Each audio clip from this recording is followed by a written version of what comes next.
શું કરું? મમ્મી જલ્દી કર, હમણાં બસ આવી જશે. મમ્મી ફરી ભાખરી ને દૂધમાં બોર્નવિટા કેમ નથી નાખ્યું? હું નથી પીવાનો. તારી જાતે નાખી લે ને, ત્યાં ટેબલ પર જ તો પડ્યું છે. મારે હજી ચિંટુને ટિફિન ભરવાનું છે.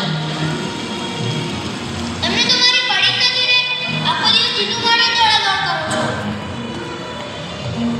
મગજમારી ના કર સવાર સવારમાં. લે સાથે સેવ મમરા ખાઈ લે. નથી ખાવા મારે.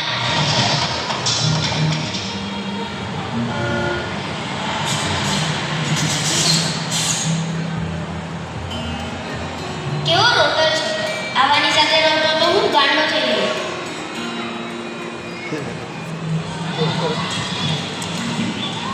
ચાલો બધા દાખલો ગણો અને જવાબ શું આવે છે તે કહો.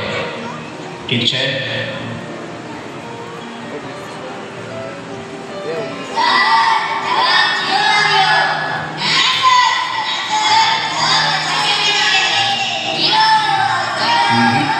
ના, સાચો જવાબ 0 છે. 0? મારે તો નથી આવતો, મને સમજાવો ને. ગઈકાલે તો ભણાવ્યું, તારું ધ્યાન ક્યાં છે? આટલો સહેલો દાખલો જો ના આવડે તો પરીક્ષામાં શું કરીશ? સાવ ખડૂસ છે.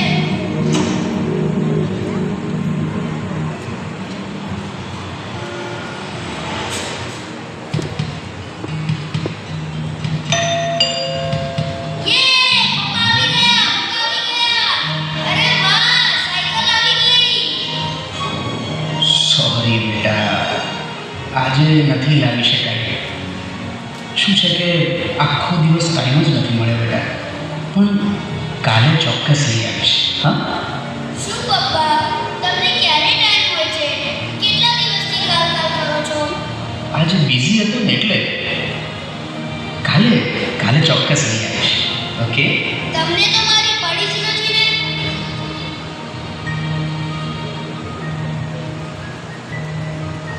કોઈ મને ટ્રીટ કરતો જ નથી, કોઈને મારી પડી જ નથી.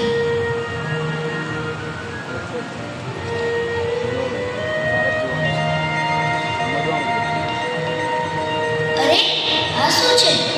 લાવ જોવા દે તો જરા. આને લઉં કે ના લઉં? લાવ ભૂલી જાઉં, એમાં શું છે? આ ચશ્મા જાદુઈ છે. જાદુઈ ચશ્મા?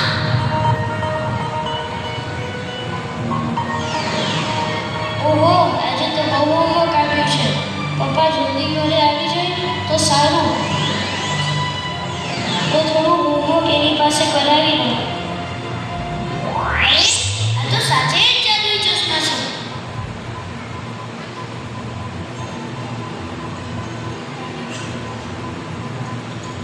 ચાલ આ ચશ્માથી પપ્પાને જોવો.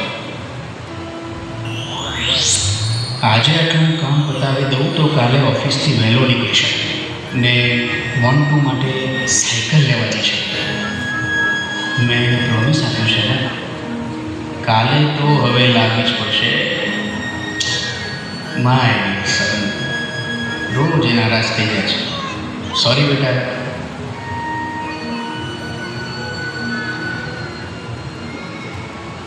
પપ્પા, હું તમને કઈ મદદ કરું? તમે થાકી ગયેલા લાગો છો. ના ના બેટા, અત્યારે તું રમ. જા, મજા કર. ઓકે પપ્પા.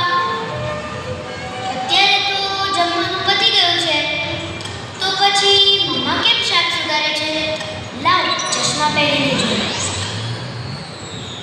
અત્યારે જ જેટલું રેડી થાય એટલું કરી નાખું તો સવારે દોડાદોડ ન થાય. મોન્ટુ માટે બોર્નવિટાવાળું દૂધ તૈયાર કરી શકું? સવારમાં એ નારાજ થઈને સ્કૂલ જાય છે, મને જરાય પસંદ નથી. અને ગરમ ગરમ નાસ્તો આપીશ ને તો એ ખૂબ ખુશ થઈ જશે.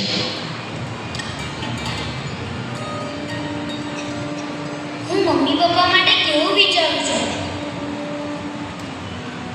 અને તેઓ તો મારું કેટલું ધ્યાન રાખે છે. તેઓ મને કેટલો પ્રેમ કરે છે. હું એમનાથી ક્યારેય નારાજ નહીં થાઉં.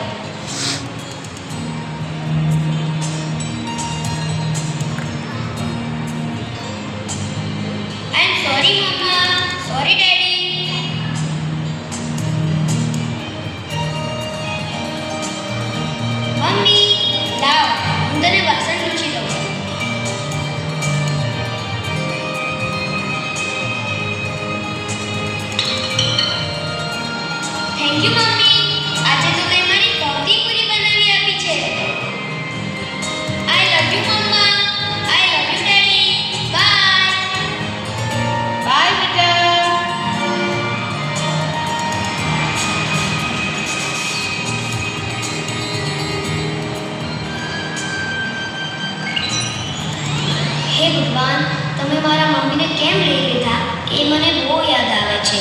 એના વગર મને જરાય નથી ગમતું. પ્લીઝ એને પાછા મોકલી દો ને.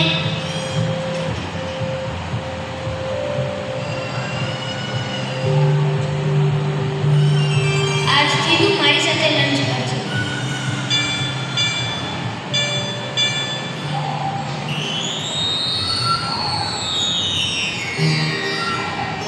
બાળકોને બીજી કઈ કઈ રીતે આ દાખલા સમજાવી શકાય એ મારે શોધી કાઢવું છે, જેથી બધા જ સરળતાથી આવડી જાય, બધા સારા માર્કે પાસ થાય અને સ્કૂલનું જ નામ થાય. લાવ આજે કંઈક બીજી રીતે ભણાવવાની લાગે. બાળકો ચાલ આપણે કાલવાળો દાખલો આજે પાછો કરીએ. ઠીક? આવડી ગયો સર.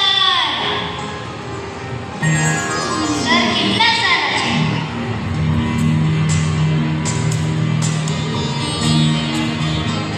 ઓહ, મને આ પહેલી વખતે આટલો આનંદ શેનો છે? તો આ આનંદ ચશ્માના કારણે છે. થેન્ક્સ જાદુઈ ચશ્મા. તે મને દુનિયાને જોવાની એક નવી પોઝિટિવ દ્રષ્ટિ આપી છે. હવે હું આ કાયમ માટે ફિટ કરીશ. આજથી હું આ જાદુઈ ચશ્મા બધાને મારા પરથી પહેરવા આપીશ. બધાને જ આ પોઝિટિવ દ્રષ્ટિ મળી જાય તો કોઈને ફરિયાદ ન થાય અને જીવનમાં બસ આનંદ જ આનંદ. આહા જાદુઈ ચશ્મા તે તો કમાલ કરી, દુનિયાને જોવાની નવી દ્રષ્ટિ આપી. આહા જાદુઈ ચશ્મા તે તો કમાલ કરી, દુનિયાને જોવાની નવી દ્રષ્ટિ આપી.